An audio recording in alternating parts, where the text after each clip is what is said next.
ثم الصلاة والسلام على أشرف خلقه وخير بريته عبد الله ورسوله سيدنا ونبينا أبي القاسم محمد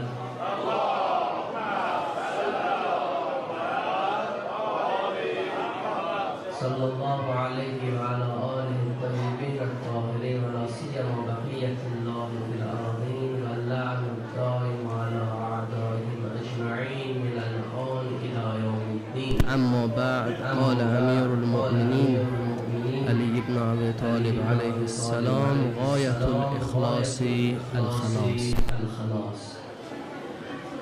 Одним из видов совершения малого омовения, дастамаза или вузу, как это называют и обозначают в шариате, является малое омовение вида джабира.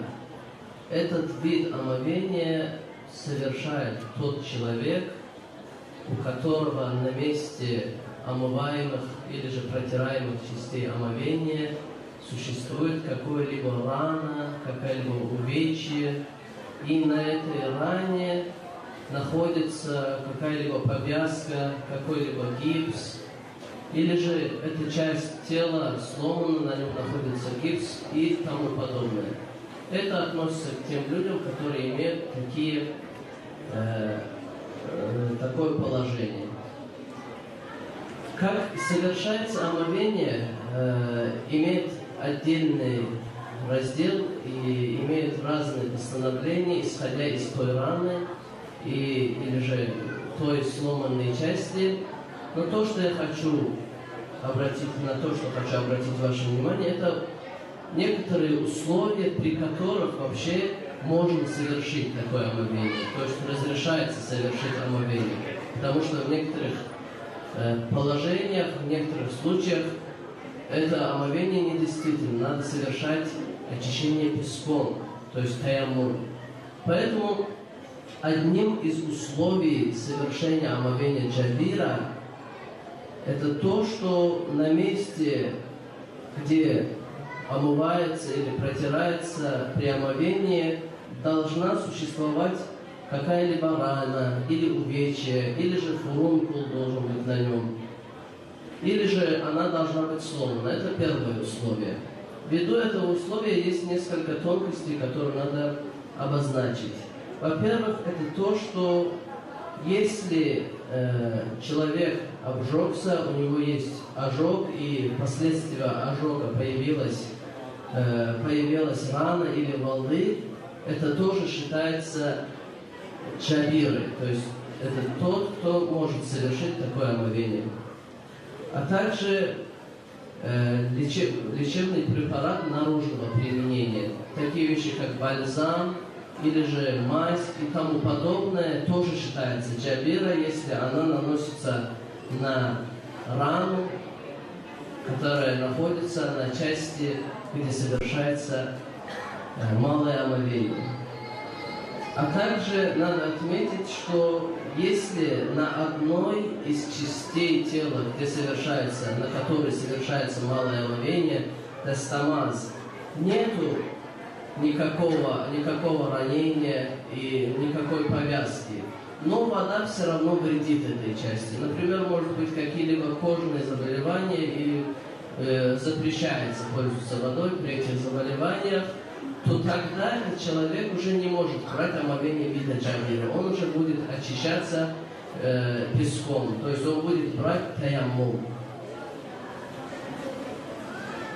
А также, если рана или увечье или сломанная часть находится не на месте, где берется омовение, то есть, например, на колене, колено никаким образом не связано с омовением, то есть не берется и не моется, и не протирается. Но если мы будем пользоваться водой для омовения, мы можем каким-либо образом повредить эту часть. Или же вода может повредить эту часть, и мы физически не можем совершить обычное омовение, то тогда мы тоже должны совершать таяммум и очищение песком. Потому что это препятствие не находится на месте, где берется малое омовение. И поэтому можно обозначить общее положение, что надо различать помеху от джабиры, то есть от ранения или же повязки на ранении. Помеха, например, может быть такая вещь, как краска, клей, которую невозможно убрать. Или же убирать обычно очень сложно, и впоследствии него появляется невыносимая боль. Если на местах и частях тела, где берется омовение, имеется помеха, то есть это не та повязка, которая завязывается на рану, то тогда надо совершать таяммум. Это общее правило. А если же на этих частях существует джабира, повязка, гипс, бальзам, как мы отметили, то в таких случаях можно совершать омовение в виде джабира. Просим Всевышнего, чтобы удостоил нас выполнять свои положения должным образом во имя пророка и рода его Мухаммад ва али Мухаммад.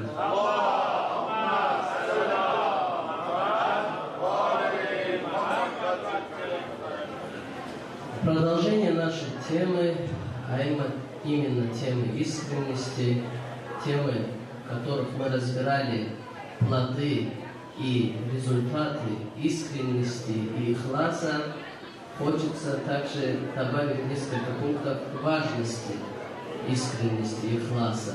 Во-первых, мы сказали, что в первую очередь это право Всевышнего Аллаха над людьми. Мы привели хадис из книги сборника Рисалатуль Хугук, что переводится как послание о правах, которое передано нам от имама Саджада, имама Али ибн Хусейн, алейхиссалам, в котором собраны около 50 прав, которые поделены на 3 группы. Это, во-первых, права Всевышнего Аллаха над человеком, это права самого человека по отношению к себе, к частям своего тела, к своим органам, а также своим деяниям. И третье – это права других людей, которые человек обязан соблюдать в обществе и во взаимоотношениях. С этого источника мы привели хадис от имама Саджада, что самым первым и главным правом Всевышнего Аллаха является то, что его надо поклоняться Всевышнему Аллаху искренне. Также в аяте Священного Корана, сура Зумар, 2 аят, говорится: «Бисмиллахи рахмани рахим, фа'буду Аллаха мухлисан лахуддин». Поклоняйся Всевышнему Аллаху, делая свое повиновение, поклонение искренним образом и полностью посвященное Ему. Одним из особенностей арабского языка является то, что когда какое-либо слово или же деяние приводится с определенным качеством, то из этого предложения имеется в виду именно то качество, которое приведено, а не общий смысл.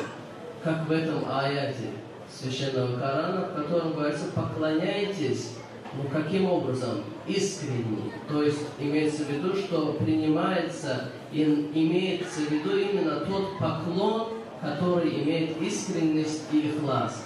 Также в другом хадисе от имама Али, повелителя правоверных, передается аль-ихласу милакуль ибадат. То есть мерилом и критерием повиновения и подлинного поклонения является искренность. И без искренности не приносит никаких плодов и желаемого результата никакие области, ни в вероубеждениях, ни в нравственности, ни индивидуальных, также общественных законах. Одним из плодов и результатов искренности является освобождение от оков, освобождение от рабства. И этот результат и плод искренности, ихласа приводит к душевному спокойствию, а также совершенству в жизни и повседневной жизни.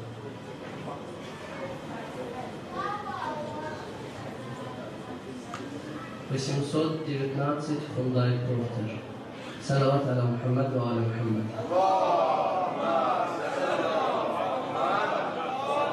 839.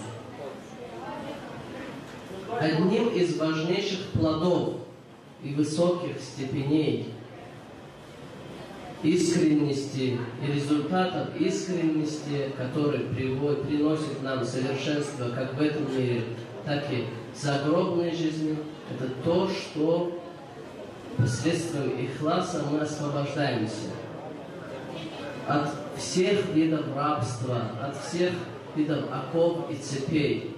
И освобождаемся, иными словами, от всего, кроме Всевышнего Аллаха. Освобождаемся от рабства всему, кроме Всевышнего Аллаха. Когда говорится освобождение, имеется полное значение освобождения. То есть это не только освобождение от грехов, каких-либо страстей, каких-либо дурных качеств, каких-либо непослушаний Аллаху. Это первая степень. А также это не только освобождение от мирских привязанностей, таких как власть, деньги, семья,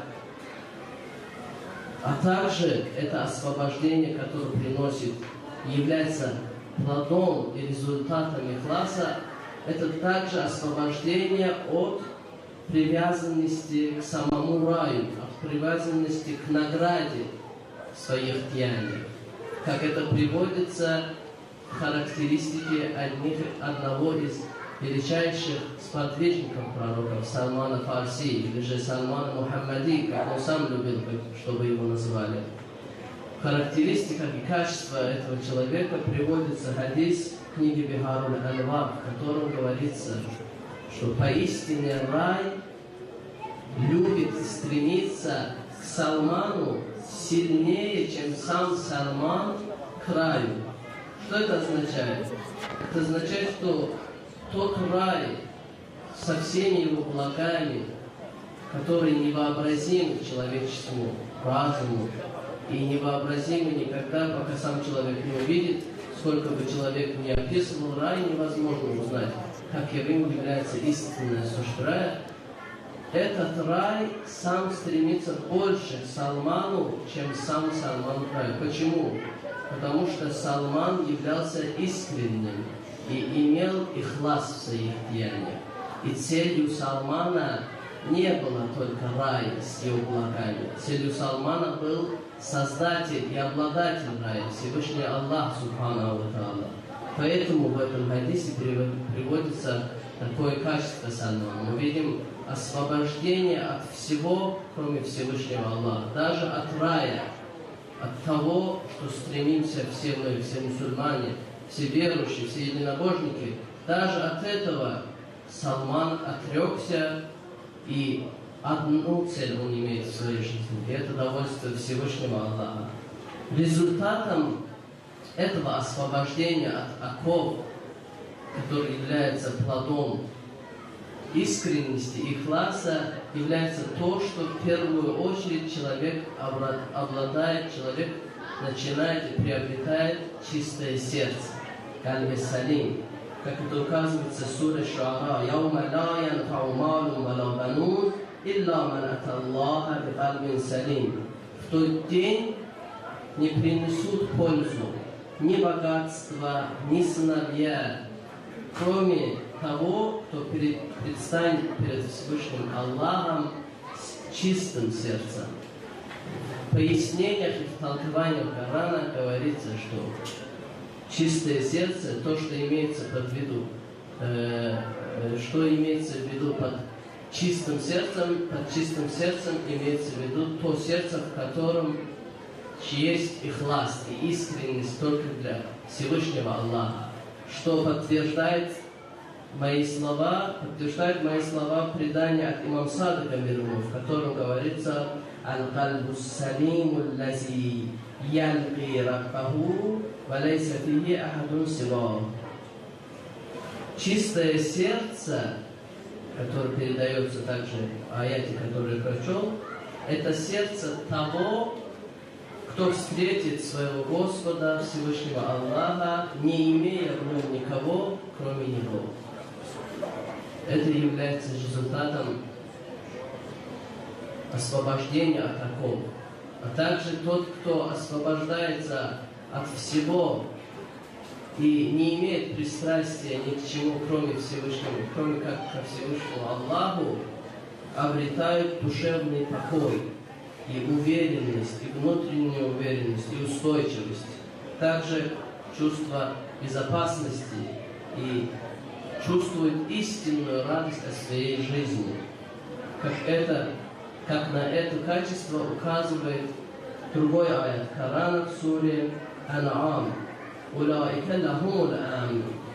В этом аяте говорится, истинные верующие пребывают в состоянии внутренней безопасности и спокойствия и умиротворения. Почему? Поскольку их сердца наполнены искренностью перед Всевышним Аллахом.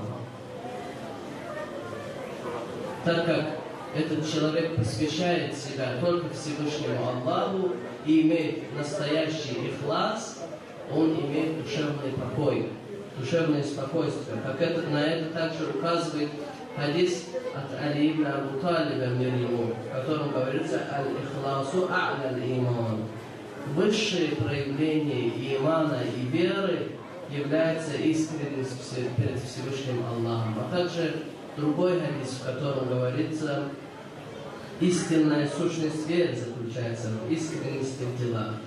Поэтому именно искренние люди всегда спокойны в любых обстоятельствах и имеют внутреннюю устойчивость, так как все их деяния, все их действия, все их передвижения имеют одно начало и одну причину. И это Всевышний Аллах, довольство Всевышнего Аллаха. Как говорится в суре Ан'ам, «Куль инна салати ва нусуки ва махьяя ва мамати лиллахи раббил аламин». Скажи, пророк, что воистину мой намаз и мое жертвоприношение, мое поклонение, моя жизнь и смерть посвящено Аллаху. Такие люди, которые имеют ихлас, именно имеют такой душевный покой, потому что смиренны только перед одним существом, перед Всевышним Аллахом. И именно такая искренность рекомендуется, чтобы молить о них и просить Всевышнего Аллаха, чтобы удостоил нас такой искренности, что также передается в наших молитвах такими словами: «Аллахумма джа'аль ихласа фи амали». «О Аллах, сделай искренность неотъемлемой частью всех моих дел». И просим Всевышнего Аллаха удостоил нас, чтобы в первую очередь познать результаты, плоды и истину, искренности, ихласа, и последствия этого знания применить это в нашей жизни, дабы удостоиться довольства Всевышнего Аллаха и в этой жизни, и в личной жизни, а также в загробной жизни. Просим Всевышнего Аллаха, чтобы удостоил нас быть искренними мусульманами, и просим Всевышнего Аллаха, чтобы ускорил пришествие его наместника, имама Таджан Аллах Раджав Шариф, во имя пророка его Мухаммад ва али Мухаммад.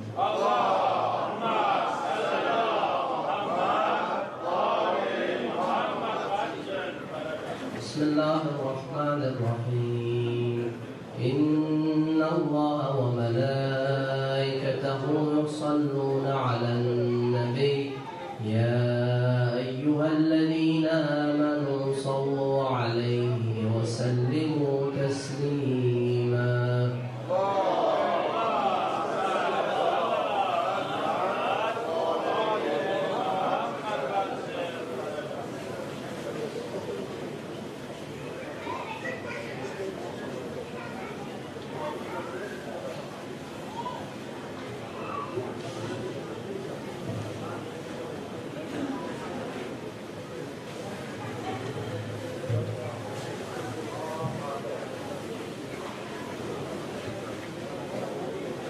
Peygamber ve Ali Peygamber'e salavat diyelim.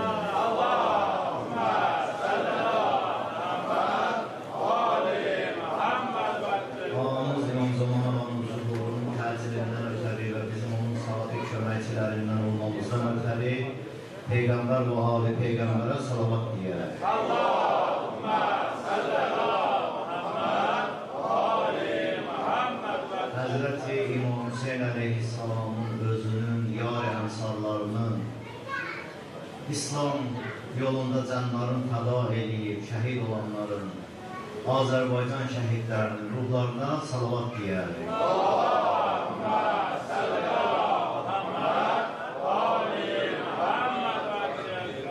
İlk gündən bu məclisdə iştirak edənlər, məclisdə xidmət edənlər, hər növlə, hər kəsin hər nəyi gücü çatırsa, bəziləri elmləri ilə mən dəyərli alın qardaşlarım, bəziləri səsləri ilə məddaq qardaşlarım, bəziləri kamera çəkməklə, mikrofon düzəltməklə, bunlar hamısı xidmətdir və bəziləri ehsan verməklə, bəziləri də oturmağızla Həzrət İmam Hüseyin Əleyhisselamın məclisin qaraltısını artırmaqla bu məclisə xidmət eləmişsiniz, Allah hamımızı var eləsin.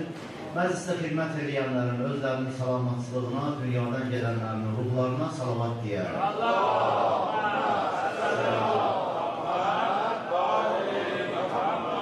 Əuzu billahi mineşşeytanirracim. Bismillahirrahmanirrahim. Elhamdülillahi rabbil alamin. Ve afsalus salat ve selam ala seyyidil mursalin ve habibi ilahil alamin. الذي سميت السماء أحمر وفي الأرضين أبي القاسم المصطفى محمد.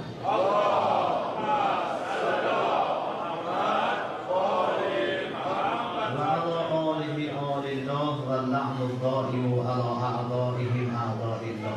Buyur mən suya başlamazdan əvvəl bunu da deyim.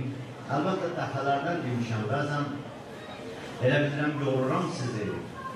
Amma xatırlatmaq bağı ilə deyirəm, xatırlatmaq niyyəti ilə deyirəm, bu hədisi bir də təkrarlayıram. Çünki bu məclisdə qonaq kimi gəlinəsi məclislər deyil. Bu məclisdə hər biriniz iştirakçı olmalısınız, hər birimiz iştirakçı olmalıyıq. Sizin yerdə oturanların iştirak eləməyə ən azından buna gücü çatır ki, Həzrəti Peyğəmbərin onun yanında doğru düzgün salavat deyə bilər. Bu hədisi təkrarlayıram sizin. Həzrəti Peyğəmbər deyir ki, hər yerdə mənim adım çəkilər və yaxud mənə salavat deyilər. Salavat deməyən insan dünyanın ən paxıl insanıdır. Həzrəti Peyğəmbərə məhəbbətimizi, sevgimizi bildirmək üçün bir dənə Peyğəmbərə layiqli salavat deyər. Allahümmə salli ala Muhammed. Əuzu billahi mineşşeytanirracim. Bismillahirrahmanirrahim. وَإِذْ قَالَ لُقْمَانُ لِابْنِهِ وَهُوَ يَعِظُهُ يَا بُنَيَّ لَا تُشْرِكْ بِاللَّهِ إِنَّ الشِّرْكَ لَظُلْمٌ عَظِيمٌ. Mən bu mübarək, dəyərli ayənin təfsilatına girməzdən əvvəl istəyirəm, siz əzizlərim ki, bu məclislərdə iştirak edirsiniz və özünüzü tanıyasınız, sizin barınızda danışan. Kimdir bu məclislərdə iştirak edənlər? Nədir qiymətləri bu məclisdə iştirak edənlərin? Və nə demək istiyorsunuz bu məclisdə iştirak eləməklə? Bilirsiniz, bir insan bir iş görəndə, avallı insan, normal düşünən bir insan bir iş görəndə onun hədəfi olmalıdır, məqsədi olmalıdır. Niyə mən bu işi görürəm? Nədir mənim gördüyüm bu işin mənası, məntiqi? Siz ki bu məclislərdə iştirak edirsiniz, bizim İşimiz məlumdur. Biz gəlirik sizə xidmət eləməyə. Biz Həzrəti İmam Mehdi Əcəlallahu Fərəcəhu Şərifi malı ilə oxumuşu biz məcburuq gələk sizə xidmət eləyək. Oxumağımızın məqsədimiz, hədəfimiz siz əzizlərə xidmət eləmək olur. Və bu məclislərdə bir fürsətdir ki, Allahın fürsətidir verib bizə sizin xidmətinizdə ola bilək. Amma sizin gəlməyinizlə nə demək istiyorsunuz? Gəlməyinizin mənası nədir? İstəyirəm onu deyəm. Həzrəti İmam Hüseyin Əleyhisselam Aşura vaxtında, Kərbala vaxtında iki dənə məşhur sözü var. Birincisi, Həzrəti İmam Hüseyin Əleyhisselam deyir ki, mitli la yuvayi mitlə. Mənim kimisi, Yezid kimisinə beyət eləməz. İkinci bir dənə söz var Həzrəti İmam Hüseyin Əleyhisselamın. Həl min nasirin yansuruni. Sizdən biri var mı ki, mənə kömək eləsin? Bu məşhur sözdür, dəfələrlə eşitmişsiniz bunları. Birincisində Həzrəti İmam Hüseyin Əleyhisselam ki, deyir, mənim kimisi, Yezid kimisinə beyət eləməz. Bir qayda qoydu İmam Hüseyin Əleyhisselam, bir qanun qoydu, qiyamət gününə qədər davam edəcək. Yani Hüseyin tərəfdə olanlar Yezid tərəfdə ola bilməz. Həzrət İmam Hüseyin əleyhissalam ədalətlə, haqla, nurla, Allahın dini ilə batilin arasında məsafə qoydu. Zülmətin arasında məsafə qoydu. Haqsızlığın arasında məsafə qoydu. Ədalətsizliyin arasında məsafə qoydu. Həzrət İmam Hüseyin əleyhissalam mənim kimisi deməklə ta qiyamət gününə qədər Hüseyin tərəfdarlarına çatdırmaq istədi ki, sizlər gərək Yezid kimilərinə beyyət eləməyəsiniz. Sizin burada iştirak eləməyinizin bir mənası, ya Əbu Abdillah, ey Peyğəmbərin balası, sən ki demirsən mənim kimisi Yezid kimisinə beyyət eləməz, biz bugün bu məclislərdə dünyanın arasında olursa olsun, həmd olsun Allaha, dünyanın hər yerində Həzrət İmam Hüseyin əleyhissalama yas saxlayanlar var, məclis edənlər var, həmd olsun Allaha. Siz bu məclislərdə iştirak eləməklə dünya zalimlərinə deyirsiniz ki, bizim kimilər sizin kimilərə beyyət eləməz. Biz haqq tərəfdarıyıq, biz Həzrət İmam Hüseyin əleyhissalamın tərəfdarıyıq. Yəni, buraya gəlməyiz boş oturmaq deyil və ya salavatda demək qaraltını. Bir nəfər, Allah lənət eləsin, Allah lənət eləyib, Həzrət İmam Hüseyin əleyhissalamın qoşununa müqabil tərəfdəydi. Yəni, Yezidin qoşunu tərəfindəydi. Ona növbə belə çatmayıb. Növbə belə çatmayıb ki, bir dənə daş belə atsın İmam Hüseyin əleyhissalamın tərəfdən. Heç neylənmir Kərbalada. Sadəcə o bir qoşun tərəfdə olur. Yazır yuxuda görür ki, qiyamət aləmidir. Bunu tarix ya, özü danışır. Elə bilmiyoruz, nağıl danışıram. Bəzən belə şeylər danışanda bəziləri rəbəs sözdə nağıl danışdırız. Bunu deyənlərə siz qulaq asmıyoruz. İmam Hüseyin əleyhissalamın mədrəsəsi nağıl mədrəsəsi deyil. Olmuş əhvalatları çalışır hissədiyə. Olmuş əhvalatları sizə çatdırar. Kimsə inanır, inanmır öz işidir. Bizim onunla işimiz yoxdur.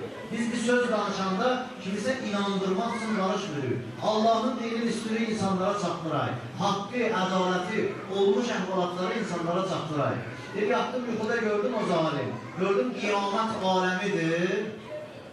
Qiyamət aləmində sorğu-suala çəkirlər. Yezidin ordusunda olanlar da hamısı cəhənnəmə tərəf gedir. Bir əlimi qaldırdım ki, axı mən heç də eləməmişəm.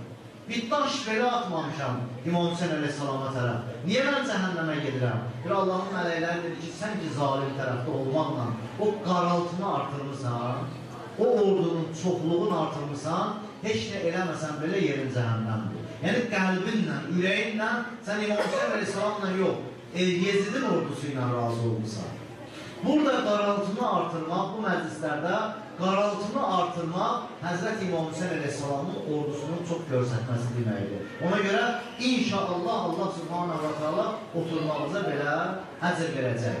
Allah subhanahu Həzrət İmam Hüseyin əleyhissalam deyir ki, mənim kimisi Yezid kimisinə beyyət eləməz. Deməli, sizin burada iştirak eləməyiniz Həzrət İmam Hüseyin əleyhissalamın tərəfində olmağınızı bildirməkdir. Biz İmam Hüseyin əleyhissalamçıyıq, İmam Hüseyinçiyik. Bu məclislərdən gəlirik, nəsə ibrət alaq, dərs alaq, Həzrət İmam Hüseyin əleyhissalamın məktəbindən nəsə öyrənək, özümüz və ailəmizin üstündə tətbiq edək. Bu məclislərin xeyri.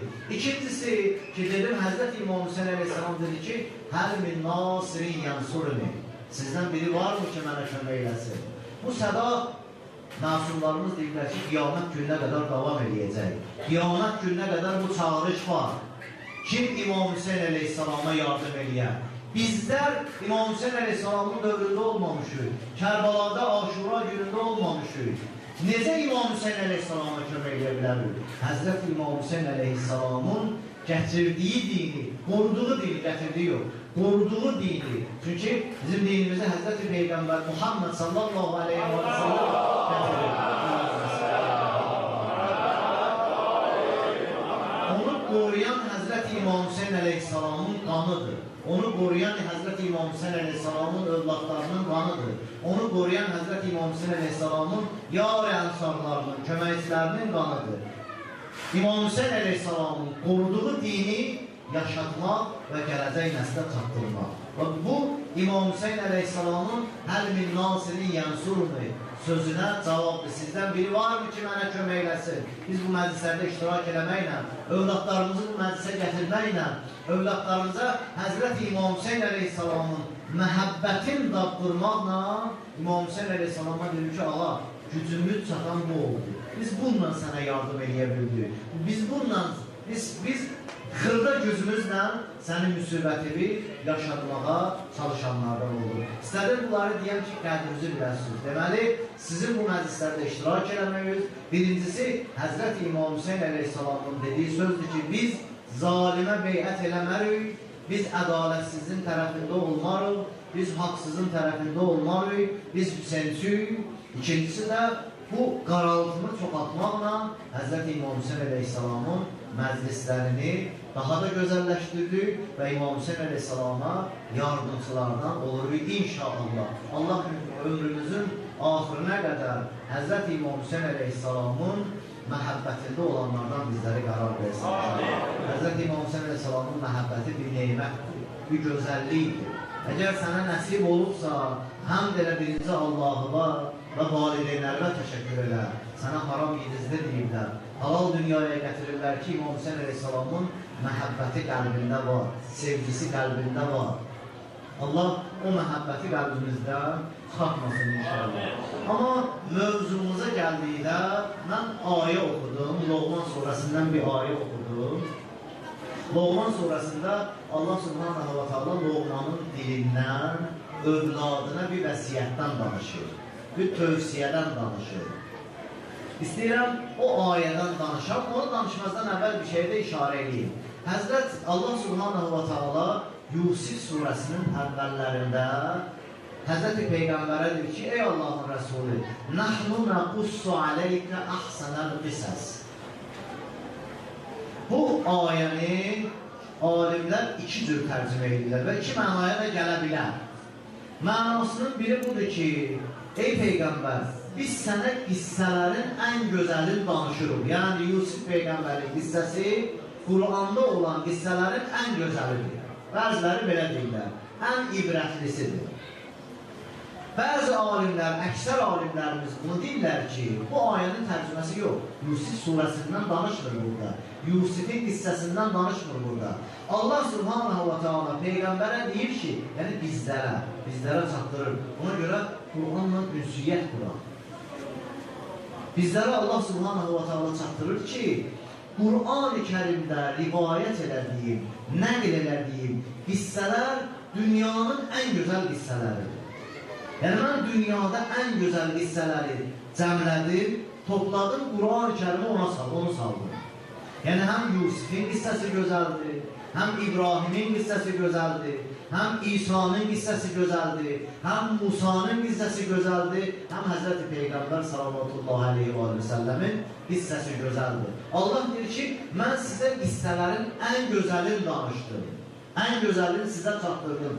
Əzizlərim, dəyərli qardaşlarım, dəyərli bacılarım, övladlarınıza Qur'an öyrədirsiniz. Övladlarınız Qur'anla ünsiyyətdə olsun. Övladlarınız Qur'andan xəbəri olsun. Qur'an çox dəyərli kitabdır, çox qiymətli kitabdır. Qur'an Allahın bizə mesajıdır. Həzrət İmam Hüseyin əleyhissalam ki, ona görə buraya yığışmışıq, Həzrət İmam Hüseyin əleyhissalam Qur'an bugün sənə mənə çatsın deyə canını fəda elədi. Qur'an bugün bizlərə çatsın deyə, Qur'an ta qiyamət gününə qədər yaşasın deyə canını fəda elədi. Bir aşağı baxan Qur'an nə deyir bizə? Övladlarımızı Qur'an öyrədək. Mən uşaq vaxtından Qur'an oxumuşam. 6-7-8 yaşımdan Qur'an oxumuşam. 11-12 yaşımda da Qur'anı dərs demişəm. Kənddə Qur'anı dərs deyirdim. 150-200 tələbəm var idi. Babalarda və Qur'anın təsiri nədir? Onu istəyirəm sizə deyəm. Qabaqlarda mən dərs dediyim uşaqlardan biri, böyük kişidir, uşağı deyil, artıq böyük kişidir.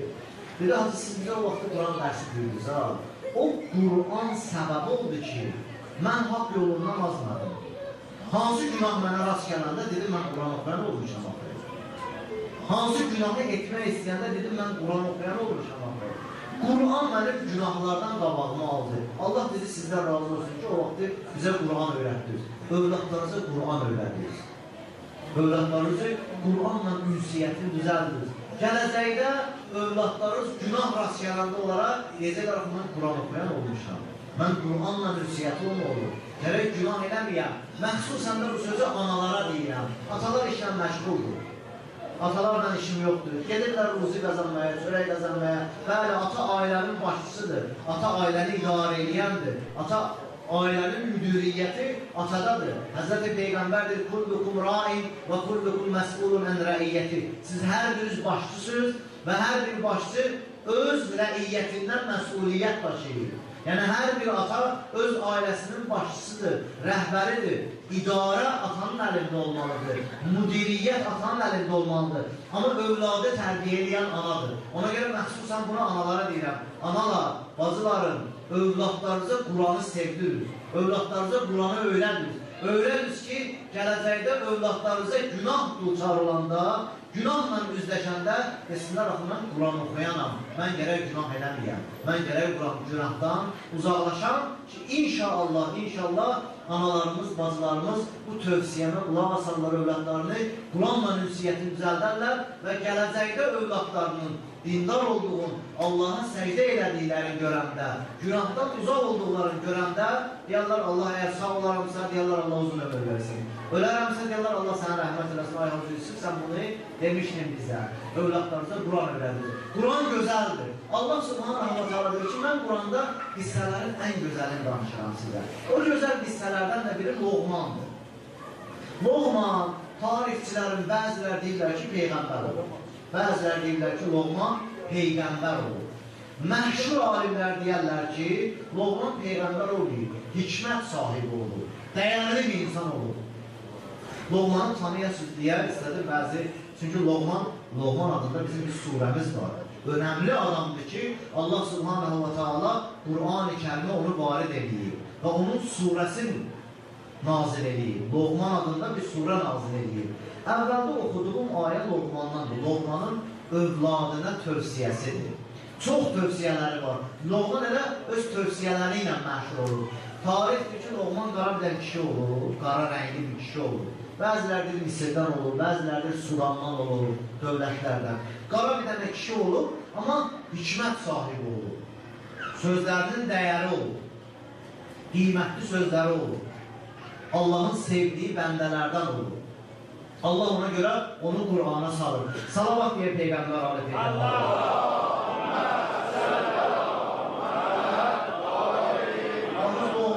Necə Loğman oldu?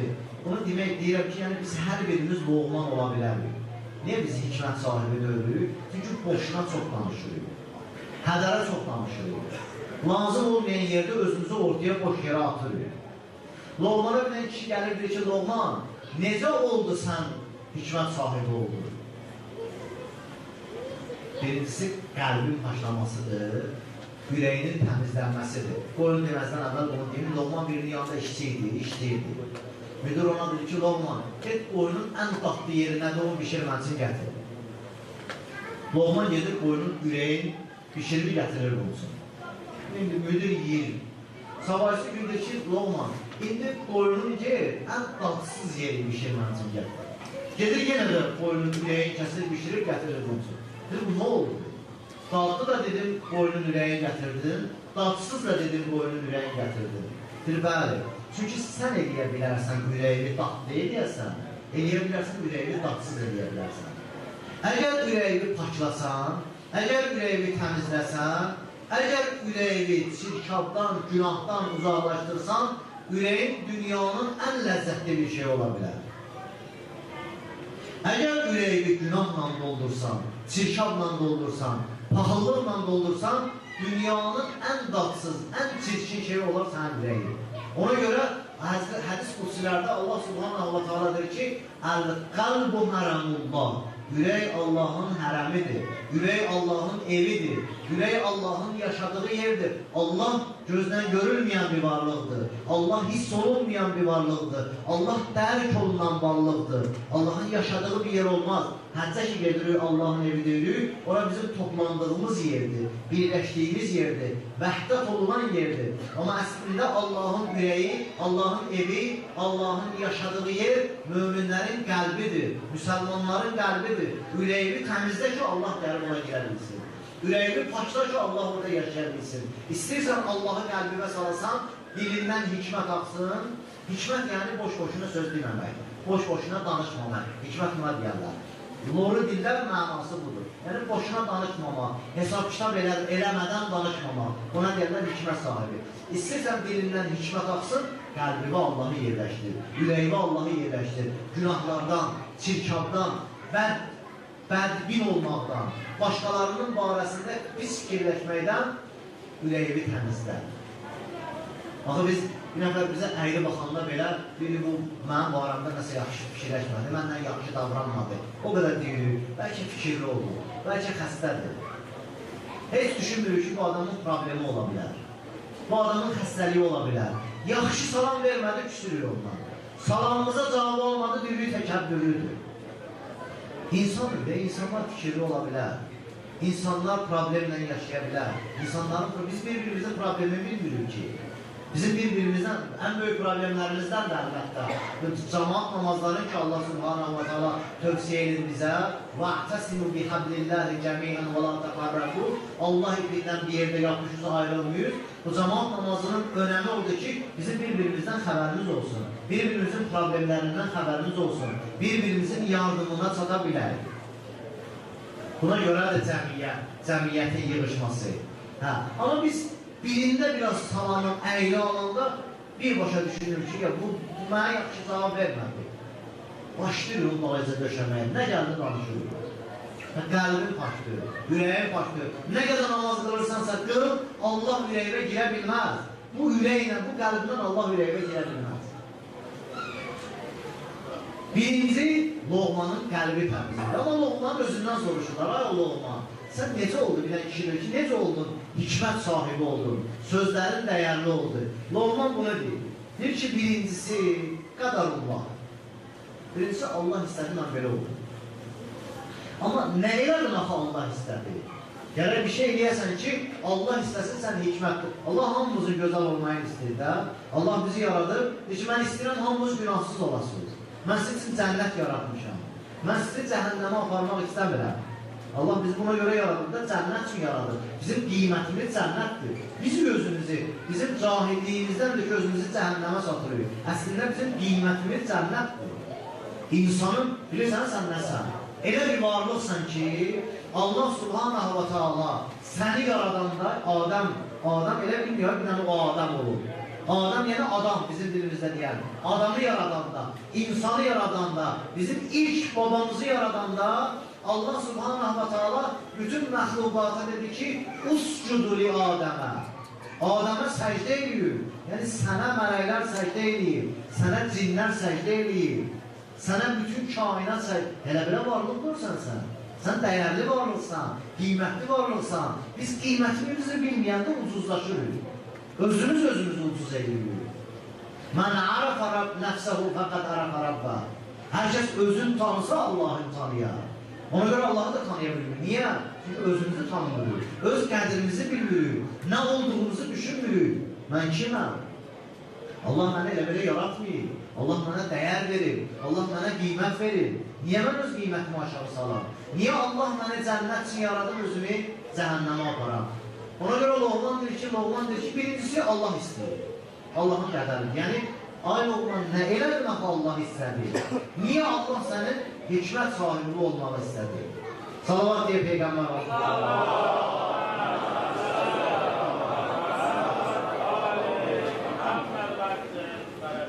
Loğman deyir ki, mən bunu elədim.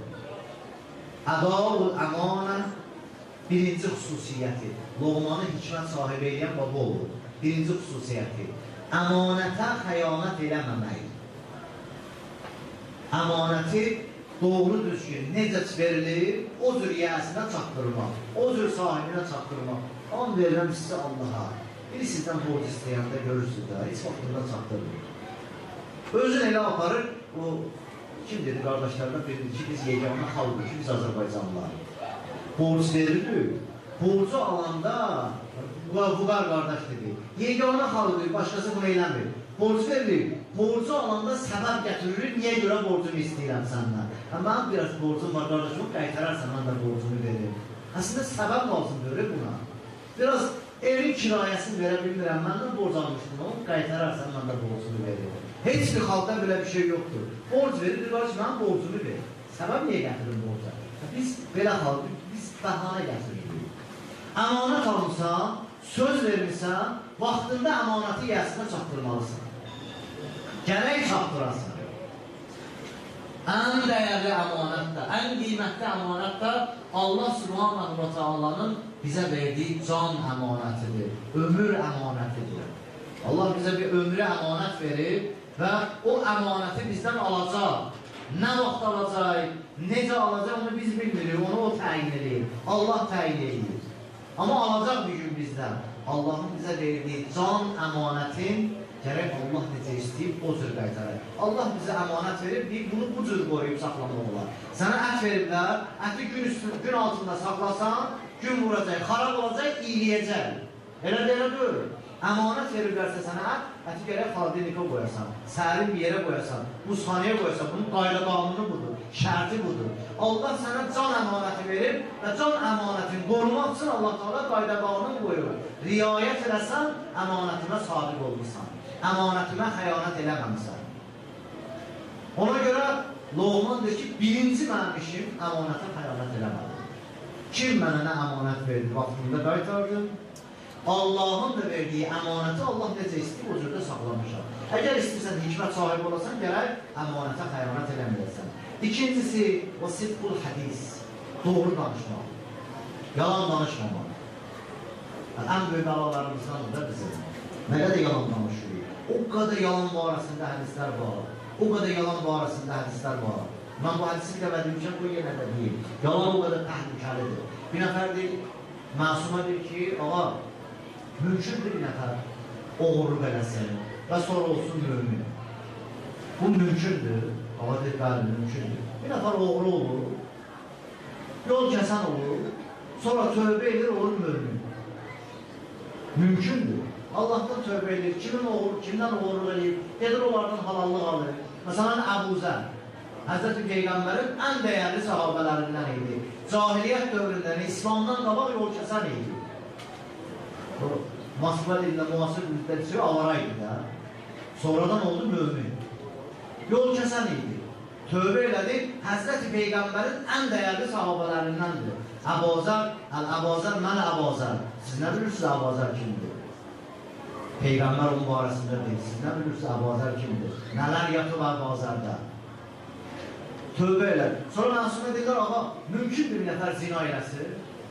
Mümkündür, zina eləyib, tövbə eləyib, Allah Subhanahu wa Ta'ala bağışlayıb. Sonra da ki, ağa, mümkündür bir nəfər yalan danışsın, deyil. Yalan danışan mümin ola bilməz. Dilini yalanı öyrəşdirdin, mümin ola bilməzsən. Ona görə dilimizi qoruyaq. Loğmandır ki, mənim hikmət sahibi olmağıma səbəb sidqul hədis olmağımdır. Yəni, doğru danışan olmağımdır. Mən heç vaxt yalan danışmaram. Boş-boş sözlər demərəm. Əmanətə xəyanət eləmərəm. Və üçüncüsü də bütün çox önəmlidir. Önəmlidir. Bu bizim bəladır, bəla, cəmiyyətdə bəladır. Mən bu məclislərdə görmüşəm, ruhanilərin qabağında danışanda görmüşəm. Loğman deyir ki, mənim hikmət sahibi olmağıma üçüncü səbəb susmağımdır. Lazım olmayan yerdə özünü ortaya atmamağımdır. Susmaq, dinləmək qabiliyyətin insan özündə gərək düzəlsin. Məclislərdə olur ki, bir nəfər sual verir, görsən yerdən biri. Demirəm, ha, mənim elmim çoxdur. Ən azından ondan savadlıyam. Mənim yanında ona cavab verir. Belə insanlar hikmətsiz insanlar olar, dəyərsiz insanlar olar. Ruhani alim oturub, alimin yanında sual verirlər alimə. Alim qalaqada sən suala cavab verirsən. Nə demək istəyirsən? Ne yemək istəyirsən bundan? Kimə özünü göstərmək istəyirsən? Allah adından danışırsan, şəri suala cavab vermək, Allah adından danışmaq deməkdir. Şəri sual məsuliyyətli bir məsələdir. Mərcək təbliğlərimiz olub, bunlara sual verirlər, bir ki, qoy risaləmə baxın, risalədə da zehnindən çıxa bilər, zehnindən gedə bilər. Mərcək təbliğlərimiz sual verirlər, bir qoy risaləmə baxın, deyəcəm sən cavabı. Baxıb risaləsində cavab. Qorxu, bildiyi məsələləri belə müraciət edib deyir. Niyə? Çünki şəri məsələyə cavab vermək, Allahın dilindən danışmaq deməkdir. Loğman deyir ki, mən özümü hədər yerə ortaya atmamağına hikmət sahibi olmuşam. Sakit qalmağımla, susmağımla, nə vaxt məndən nəsə soruşarlar, onda cavab verdim. Boş-boşuna danışmadım. İnsan çox danışanda hədərə danışar. İnsan çox danışanda qeybətə keçər. Mən bunu əlbəttə tövsiyə kimi deyirəm. Çünki qardaşlarımız deyiblər, şükür Allaha, hanımların səsi gəlmir ha. Yəni, danlamıram. Danlamaq niyyəti ilə deyirəm. Bir qardaş tövsiyəsi kimi deyirəm. Bir bala tövsiyəsi kimi deyirəm. Yaşda böyük xanımlar da ola bilər məndən. Tövsiyə kimi deyirəm. Çox danışmaq, çox danışmaq. Çox danışmaq, insan çox danışa, boşuna çox danışır. Məsələn, qardaşlar burada da şəri hökümləri də dedilər də. Ruhani, dəyərli ruhani qardaşlarım şəri hökümlərə qədər dedilər, Allahın hökmünə qədər dedilər. Amma nə qədər tövsiyə edirəm sizə, analar, bacılar, xanımlar, dəyərli insanlar, çox danışmağa yol vermiyor. Çünki çox danışanda keçirsiniz qeybətə. Hamı belədir ya, kişi də olsa belədir, qadın da olsa belədir. Sadəcə qadın kişidən biraz daha çox danışır deyə deyirəm bunu. Çox danışanda insan qeybət edir. Çox danışanda insanın Allah yadından çıxar. Çox danışanda insan hikmət sahibi olmaz. Sən övladı evində söz deyəndə də belə, o qədər çox danışan kimi səni tanıyacaq, dəyərli sözünlə, dəyərsiz sözünü ayıra bilməyəcəklər. Övlad bilməyəcək, ana nə vaxt dəyərli söz deyir, nə vaxt dəyərsiz söz deyir. Övlad bilməyəcək, ata nə vaxt dəyərli söz deyir, nə vaxt dəyərsiz söz deyir. Ona görə Loğman deyir ki, mən hikmət sahibi ona görə olduğu ki, boş-boşuna danışmadım, hədərə danışmadım. Nə vaxt sual verildi, onda suala cavab verildi. Salavat deyək Peyğəmbər oldu.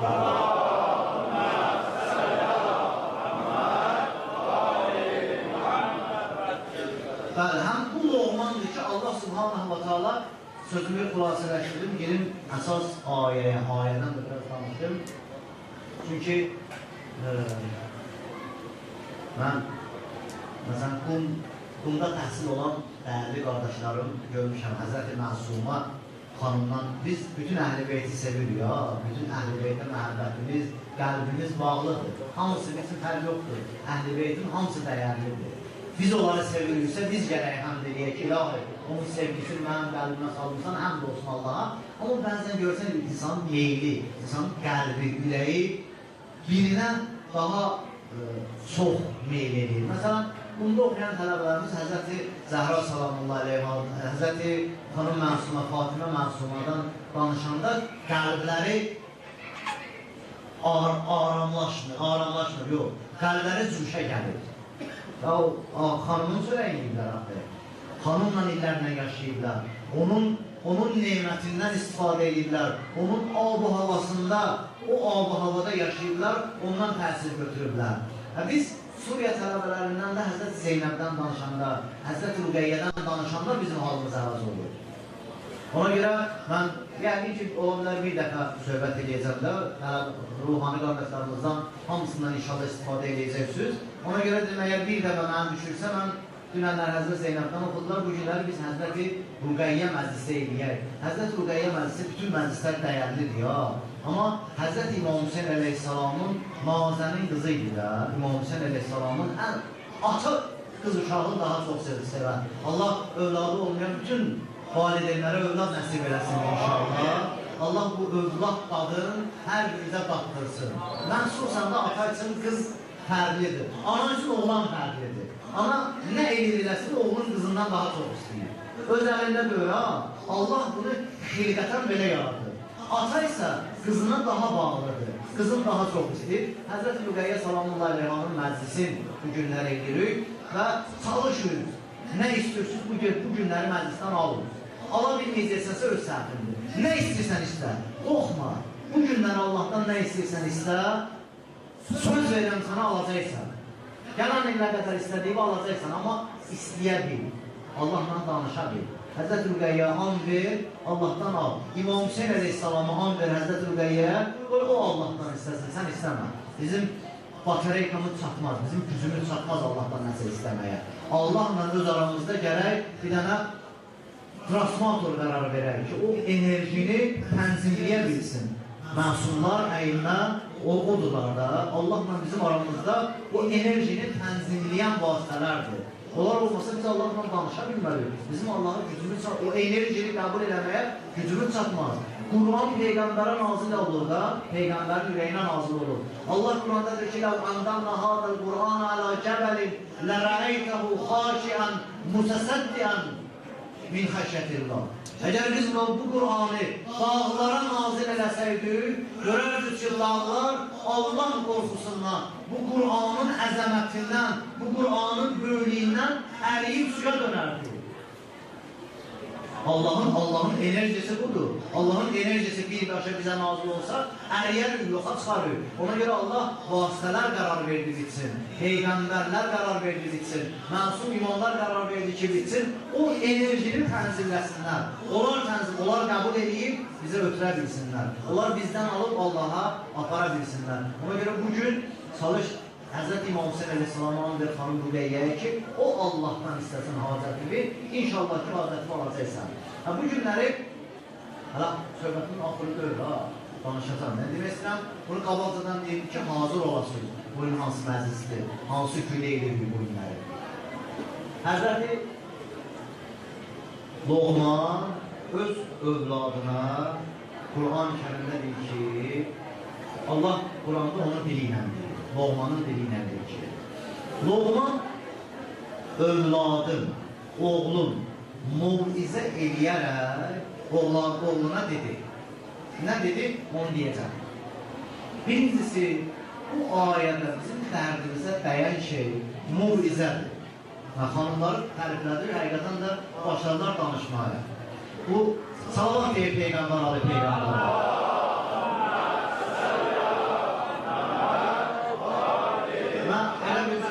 Xoşlarına gəlir, yaqin ki, danışmaya adam yox imiş. İndi cütləşirlər, ona görə danışırlar.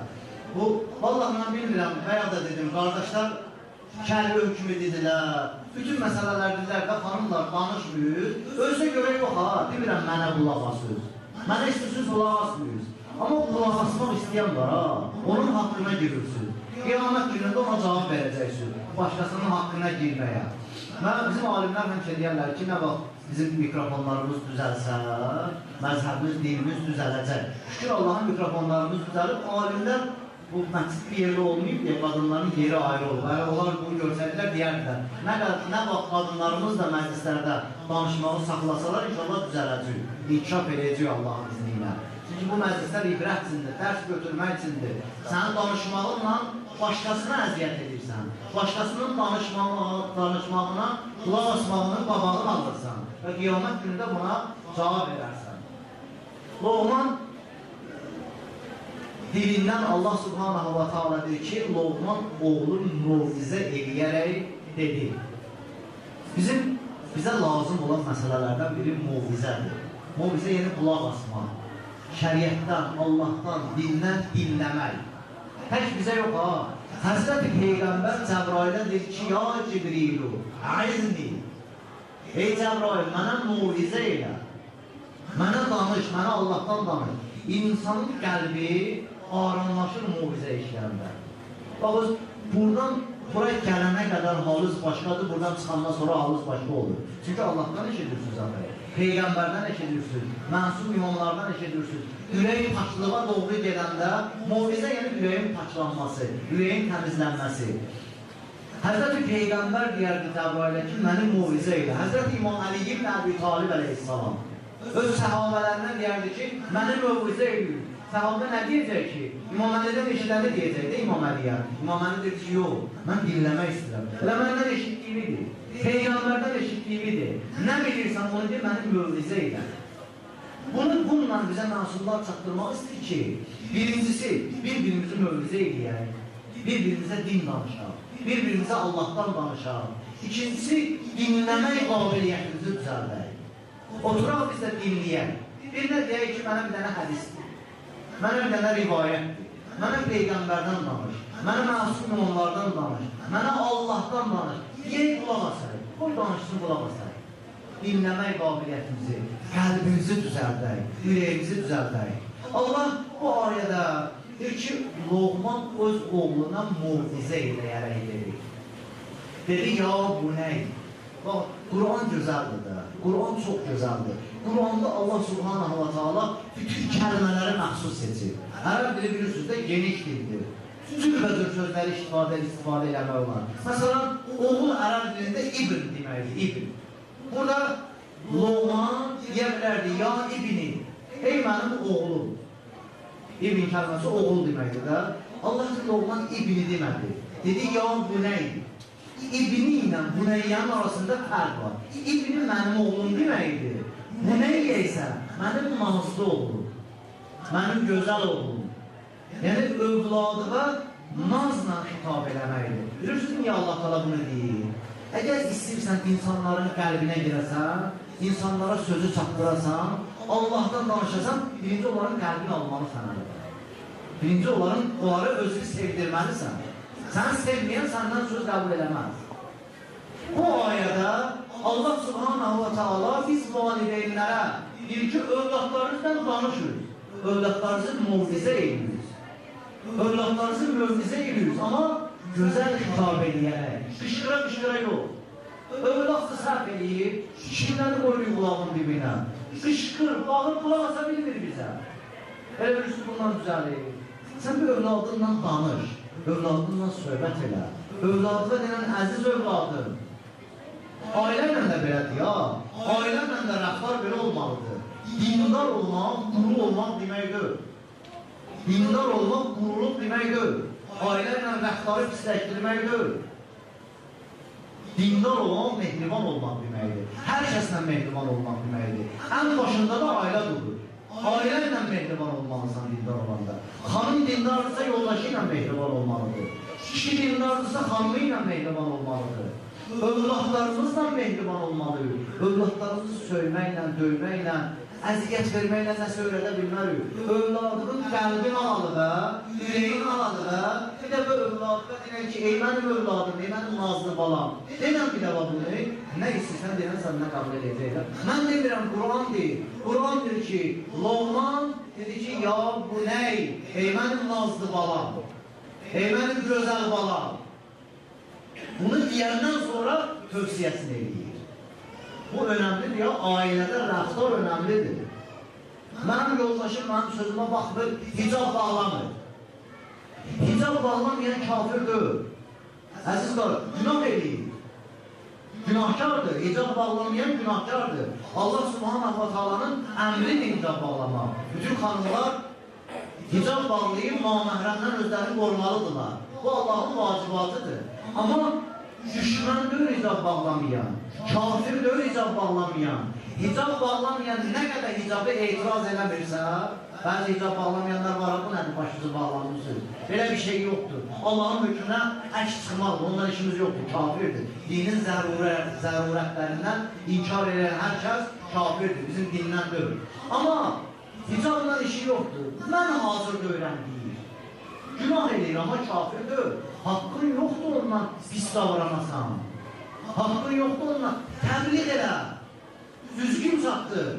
Sən onun qəlbini əlbə alandan sonra, düzgün Allahın dinini ona çatdırandan sonra, vallahi o xanım da icab bağlayacaq. O da Allahın əmrinə itaat edəcək. Özünüzü onlardan kənarlaşdırmayaq. Və yaxud bir mümin səhv eləyir, bir günah eləyir, tutardı. Sənlə mən dostluq eləyə bilmərəm. Sən günah eləmirsən. Hara çatıram onun günahından danışıb, valla bu müminlikdir.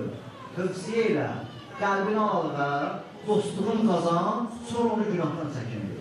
Sonra onu günahdan uzaqlaşdır. Quran bizə bunu öyrədir. O cürdə övladlarımızla. Övladlarımızı tərbiyə eləmək üçün, gərək övladlarımızın birinci qəlbin, ürəyin alaqalı bizə. Övladlarımızdan mehriban olar. Övladlarımızdan mehriban olandan sonra salavat deyək Peyğəmbər alır.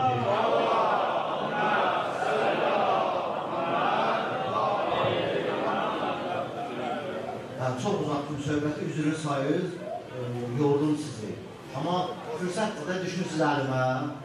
Mən sizin xadimizəm, xidmətçizəm. And ola Allaha iftixardır mən İmam Hüseyin Əleyhisselamın bu cür möminlərini qabağında xütbə edib, onlara xidmət eləmək. Bu mən sizin fəxirdir, iftixardır və borcumdur, minnətdir. Hər birimiz bunu bilir, bütün ruhani qardaşlarımız bunu bilirlər. Bu bizim borcumuzdur ki, Həzrət İmam Hüseyin Əleyhisselamın aşiqlərinin qabağında söhbət eləyək, onlara xidmət eləyək, onlara nəsə çatdıra bilək.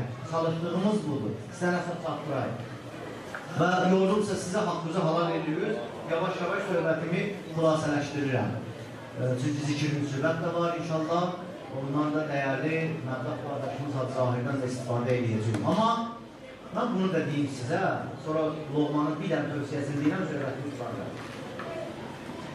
İmam Hüseyin Əleyhisselamın məclisləri sadəcə rozadan, mərsiyədən, söhbətdən, nə bilim, ağlamaqdan ibarət deyil. İmam Hüseyin Əleyhisselamın məclisi fərqlidir. İmam Hüseyin Əleyhisselamın Kərbalası bir məktəbdir. Bütün gözəllikləri özünə cəm eləyən məktəbdir. Yaxşı qardaş istəyirsən, İmam Hüseyin Əleyhisselamın məktəbindən dərs al. Yaxşı övlad istəyirsən, İmam Hüseyin Əleyhisselamın mədrəsəsindən, məktəbindən dərs al. İmam Hüseyin Əleyhisselamın məktəbindən dərs al. Yaxşı bacı istəyirsən, İmam Hüseyin Əleyhisselamın məktəbindən dərs al. Bacını özünə yaxşı qardaş istəyir, yəni hər kəsə İmam Hüseyin Əleyhisselamın məktəbində dərs var. Orada Əbəlfəz kimi qardaş var, Əli Əkbər kimi oğul var, Həbibi ibn Məzahir kimi dost var, Həzrəti Zeynəb Salamullah Əleyha kimi bacı var, İmam Hüseyin Əleyhisselam kimi rəhbər var, ağa var. Nə istəyirsən var? Nə istəyirsən Kərbala məktəbində var. Ona görə biz bu məclislərə gələndə ibrət almağa, dərs almağa, biri xutbə eləyir, dinləyək. Biri roza oxuyur, rozanın özündən oxumur ki. Şeirlərdən, tarixlərdən yazılan şeirlərdir, rozaxanlar onu oxuyurlar. Mərsi oxuyur, sadəcə sinə vurmaq yox. Mərsiyədə olan sözlərə qulaq asay. Nə deyil mərsiyədə bizə? Çünki onların əksəriyyəti dərsdir. İbrət bilgisi. İmam Hüseyin Əleyhisselamın mədrəsəsi gözəldir, çox dəyərlidir. Loğman öz övladına deyir ki, ya bu ney? Sənin tövsiyən budur. La tuşrik billah. Allah'a şərik qoşma. Allah'a şərik qoşma. Çünki Allah'a şərik qoşmaq ən böyük zülümdür. Nə qədər zülüm bilirsiniz? Zülbəzə zülümlər ola bilər də, başqasının haqqında zülm eləmək. Qeybət edirsən, zülm edirsən ona. Birini öldürürsən, zülm edirsən ona. Bir haqqını uğrayırsan, zülm edirsən ona. Borc alırsan, qaytarmırsan, zülm edirsən ona. Ailənlə yaxşı rəftar eləmirsən, zülm edirsən ona. Övladınla yaxşı rəftar eləmirsən, zülbəzə zülümlər var. İnsanların haqqını təqdirsən, qəsb edirsən, nahaq yerə tutursan, zindana salırsan, bunlar hamı sizin zülümdür. Hamı zülümdür. Nə qədər zülüm bilirsiniz dünyada? Zülbəzə zülümlər var, ha? Həzrəti Loğmanın dilində Allah Subhanahu wa Ta'ala Quranda deyir ki, övladına Loğman birinci bunu deyir. La tuşrik billah. Allah'a şərik qoşma. Allah'a şərik qoşma. Çünki zülümlərin ən başında duran zülüm Allah'a şərik qoşmalıdır. Ondan daha üstün zülüm yoxdur. Başqa ayədə Allah Subhanahu wa Ta'ala deyir ki, mən bütün günahları bağışlayaram, tövbə eləsən. Allah'a şərik qoşmaqdan başqa. Allah'a şərik qoşmaq bəziləri bu təvəssüllə Allah'a şərik qoşmağı qarışdırırlar. Bura çox girməyəcəm, xulasa edirəm. Xulasa şərikliyin mənasını deyil. Allah'a şərik qoşmaq nədir? Yəni Allah məqamına birini gətirmək. Birini Allahla bərabərləşdirmək. Ona deyərlər şərik. Məsələn, şərik qoşmaqda cürbə-cürbə. Məsələn, bir ibadətdə misal qoyur sizə. Namaz qılıram, sırf namaz Allah'a görə olmalıdır. Allah istəyir də bunu. İbadət Allah'a görə olmalıdır. Mən namazını kiməsə göstərirəmsə, ibadətdə Allah'a şərik qoşurum. Nəuzu billah. Namazı kimə görəsə qılıram, planım var da, nəyə görəsə planım var, namaz qılıb, nəsə eləyim. Kimə görə qılıramsa, Allah'a şərik qoşurum. Çünki ibadət yalnız və yalnız Allah'a məxsusdur. Biz ki, deyik şəhadətdə, la ilahə illallah, yəni şəhadət verirəm. Allah'tan başqa ilah yoxdur. Yəni Allah'tan başqa ibadətə ləyaqəti olan yoxdur. Loğman və övladına birinci tövsiyəsi, ki tövsiyələr çox dərdəsdir, onları çata bilmərik. Birinci tövsiyəsi bu idi ki, la tuşrik billah, Allah'a şərik qoşma. Kərbalada Həzrəti İmam Hüseyin Əleyhisselamın məktəbində sırf Allah'ın tevhidinə bağlanan insanlar yer almışdır. Nə qədər müsəlman var idi? 100 min Yezidin ordusundaydı da, 100 min qoşun olub orada. Hamısı da deyirdi ki, mən müsəlmanım. Hamı deyirdi, mən müsəlmanım.